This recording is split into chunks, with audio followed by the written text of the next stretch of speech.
রাত্রি হলেই তেনারা আসেন, ভয়ানক এক হাসি হাসেন। আওয়াজ যেন তীক্ষ্ণ অতি, হাওয়ার থেকেও বেশি গতি।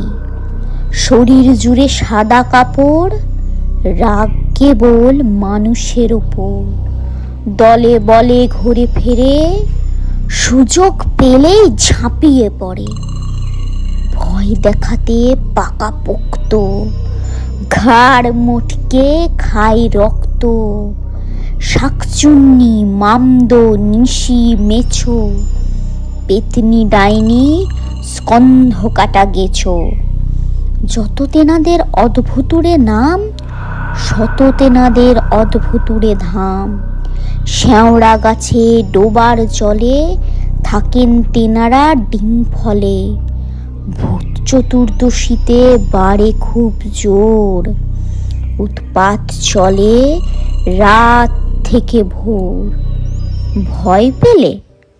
আরে পেও না কো ভয়, এসব সত্যি কথা নয়। আমার কথা মানতে হলে মানো, লুকিয়ে এক বলছি কথা শোনো। ছটফটেকে করতে শান্ত, সবাই যখন হয় ক্লান্ত। দাদু ঠাকুমা ফন্দি তখন ফাঁদে, গল্প দিয়ে অশান্তকে বাঁধে। তেনারাই দাদু ঠাকুমার একমাত্র বল, ভয় দেখিয়ে ছটফটেকে শান্ত করার ছল। বুঝলে? ভয় দেখিয়ে ছটফটেকে শান্ত করার ছল।